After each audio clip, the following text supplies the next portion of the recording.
SMD Law is the official law firm of the Spartan Nation. Check them out on the interwebs at smdalaw.com or at 866-529-3537. No matter where you are in the state of Michigan, Upper Peninsula, Lower Peninsula, it doesn't matter. They have an office near you.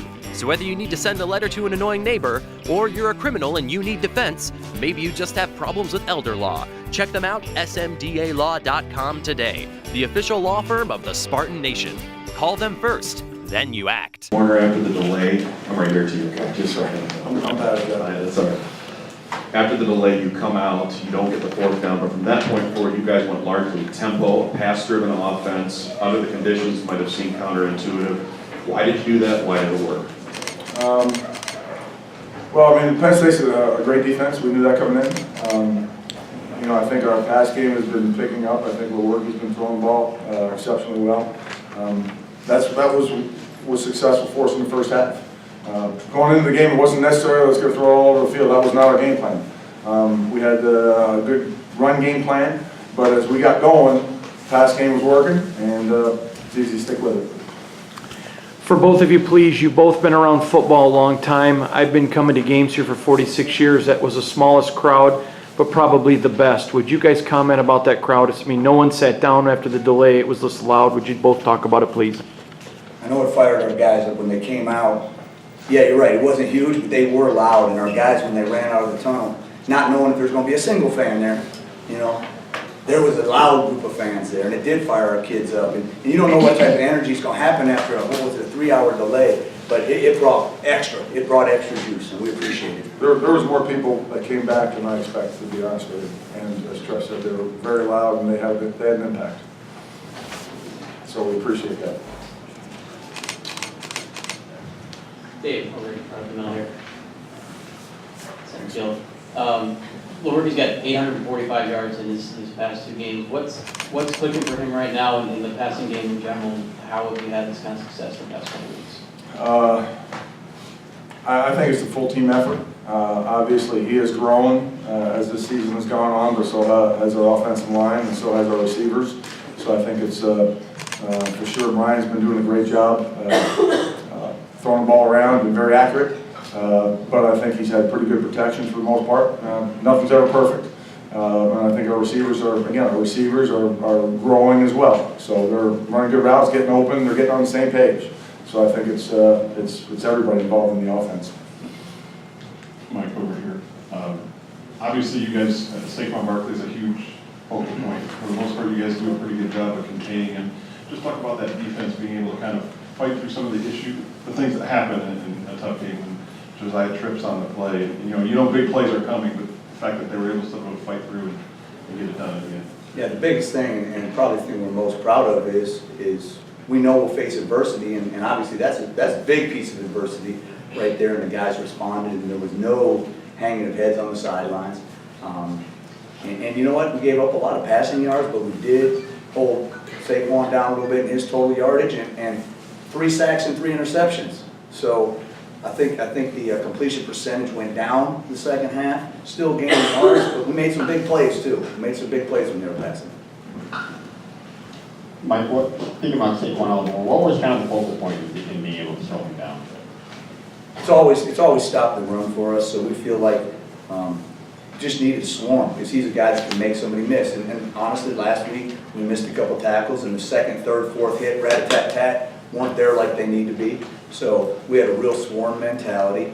But there wasn't big game plan changes to stop the run. That's what we do. We just knew as the passing happened, and we needed to slow down a little bit and make some big plays in the passing game, even if they're gaining yards. Dave, when you look, you mentioned about the receivers. I mean, can you talk a little bit about what Felton did in terms of making some of those big catches, and also Hunter with a couple big catches either on the sideline or a couple shoe tip grabs for those guys that really kept driving them. Yeah, I think again, I think those guys have matured.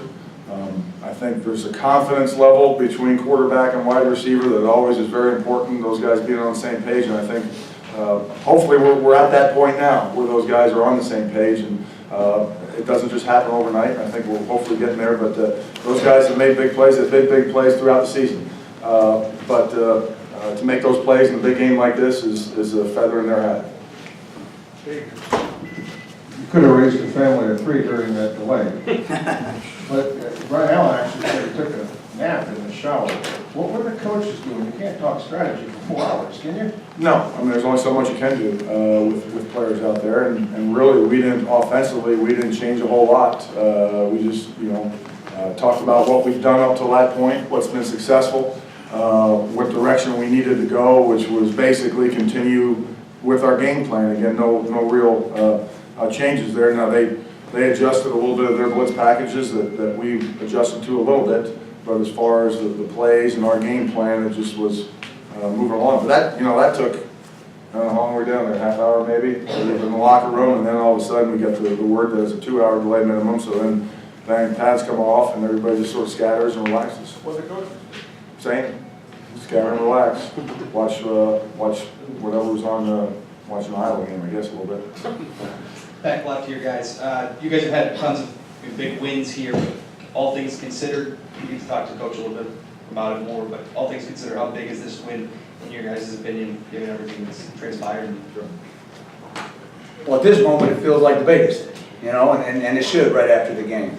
But the bottom line is you want to be in position in the month of November to be in the race. You say November's for contenders, and we knew we held the cards in our hands, and this is the first one. And it feels good right now. We know we got another huge one next week, but 4 for the month of November. We know that's where we're at, and this one's huge. Mike, David Dowell wasn't a starter at the beginning of the year. 2 big interceptions against Michigan, 2 gigantic plays today. What's clicked for him? It is great to see him make plays, and it's great to see a guy's confidence grow when they make plays, because sometimes it's not all of a sudden a new technique or all of a sudden a new scheme that puts in position to make plays. It's the confidence to go get it. And now he feels like, I'm going to attack this football, and he attacked the football, and it was awesome. Mike, along those same lines, Matt Coughlin didn't have a field goal attempt until really, 3 games in, 4 games in, and he comes up with 2 probably the biggest field goals here in quite a while, probably at least since Geiger's last time at Ohio State. But what have you seen from him to allow him to proceed under pressure situations like that? We felt really good, to be honest with you. We had great faith in him. We knew distance wasn't going to be an issue. He's hit the ball really well this year. Even, his couple misses last week, he hit them square. He had to hit the upright, but they weren't tailing off. They weren't hooks. He hit them square. We feel real good with where he's at. He's a confident kid, so I think the sideline was confident at that point. Last one with Graham. Dave, forgive me if you answer this before I get in. What have you seen from Brian from week to week progress? It seems like, there are some throws even off his back foot he made, just a lot of playmaking throws, more so than before in confidence, the receivers being there. What have you seen from him and from that receiving group?